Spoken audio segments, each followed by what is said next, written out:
Hi guys, we're here to talk about lesson 8.4. I know some of you struggled on Think Central on Monday with this lesson. So what we're going to do today is review the lesson. I'm going to give you some tips and pointers, and then you will go and click on the link where you will see some practice problems for you to try at home and then share your answers with me.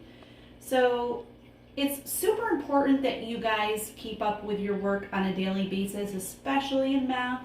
You know, the math lessons build upon each other.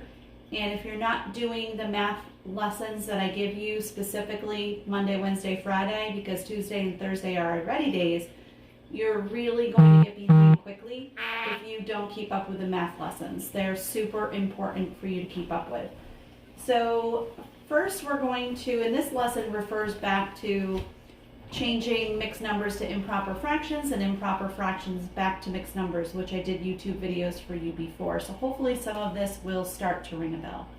So they started out with kind of an easy one where they might do 5 times 3/10. So remember we talked about that the denominator does not change. The denominator is always going to be tenths. Okay? So then all we're going to do is we're going to multiply the whole number by the numerator here. So 5 times 3 is 15. Well, you're probably saying, well, that's a funny way to write a fraction. Well, of course, that's an improper fraction, and we can't leave an answer as an improper fraction. We then have to take that improper fraction and change it into a mixed number. Hopefully some of you, this is starting to ring a bell and remembering that, well, to change an improper fraction into a mixed number, we divide, because this just looks like kind of like a division problem. So we're going to take 15 and we're going to divide that by 10. 10 goes into 15 once. I multiply. 1 times 10 is 10. I subtract and I get 5. So you're probably questioning, okay, well, I did that, so where does my mixed number come from? Your mixed number comes from the 1 is your whole number, and then your remainder of 5 is your numerator, and your divisor of 10 is your denominator. Of course, tenths is tenths. So I kind of talked to you about, well, you kind of find your mixed number by going around the division problem on the outside of the problem to find it. So you'd start here and you'd say, okay, 1 and 5 tenths. So that's where your mixed number would come from. So what we did was we multiplied. 5 times 3 was 15. Tenths stayed the same. Came up with 15 tenths. Then we have to change that back into a mixed number, so I divide, and I come up with my answer of 1 and 5 tenths. And of course we can simplify that because you should know what 5 tenths is equal to. So hopefully in your head you're saying, well, 1 and 5 tenths is equal to 1 and... Good, I hope you came up with a half. Since 5 is half of 10, always equal to a half. All right, let's try another one. Let's try 3 times 3/5. So we're going to start out by saying, well, fifths are fifths, so we're not going to change the denominator. So now we're going to multiply. 3 times 3 is 9. All right, well, again, we have a funky looking fraction. It's called an improper fraction. We can't leave our answer like that. So we have to change it back to a mixed number. So what do? Good, we divide. So I'm going to set up my division problem. And we're going to divide. 5 goes into 9 one time. 1 times 5 is 5. I subtract, I get 4. Now we come up with our mixed number. So we start with the whole number of 1. And we say our mixed number is 1 and 4 fifths. So we just multiplied to come up with 1 and 4 fifths as our final answer. Now, those are the easy ones. Then we get into some that are a little bit more tricky. Not hard, but just, a little bit more work. So let's take a look at 4 times 1 and 1/5. Well, this one's a little bit more tricky because they're not just giving you a fraction here, they're giving you a whole number and a fraction. So there's an extra step here. The first thing we have to do before we multiply is change this guy into a fraction. So we're going to change it into an improper fraction.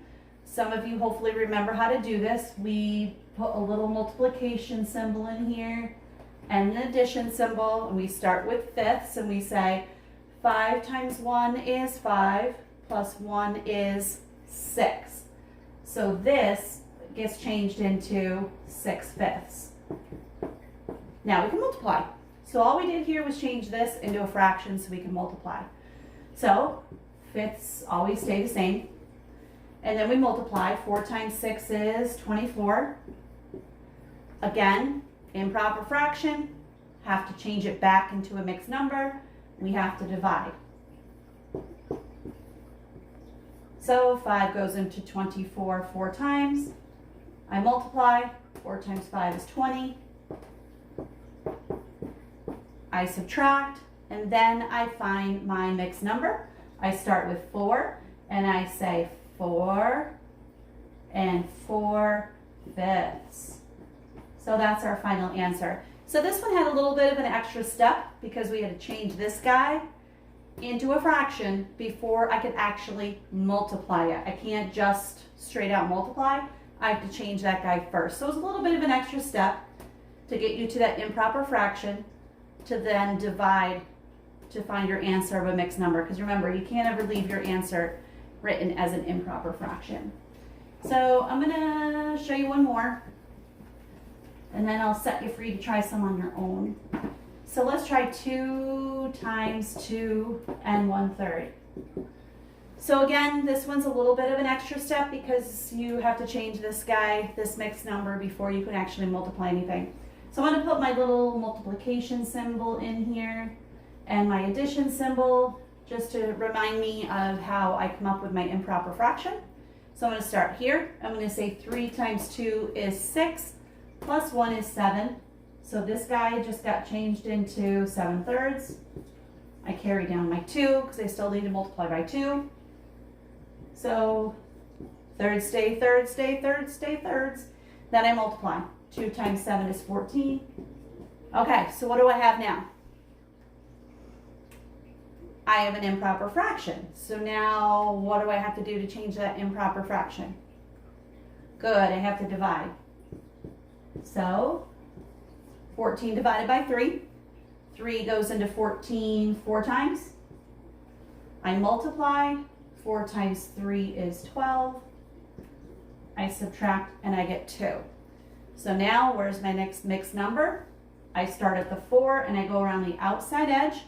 So my new mixed number is going to be 4 and 2/3. So just to review these steps one more time, we had to change this mixed number before doing anything. So I changed 2 1/3 into 7/3. I multiplied that by 2 to come up with 14/3. And then that's an improper fraction. I can't leave my answer like that. So I have to divide to find my mixed number of 4 and 2/3. So I'm going to give you a few examples of the first one that I showed you, and then a few examples of these where it does add that extra step. So if you have any questions, feel free to call me on Google Hangouts. That's going to be the easiest thing to do as you work your way through these. If you have any questions, call me or email me and I can help you. We can screen share and we can walk you through the problems. So good luck and see you next time.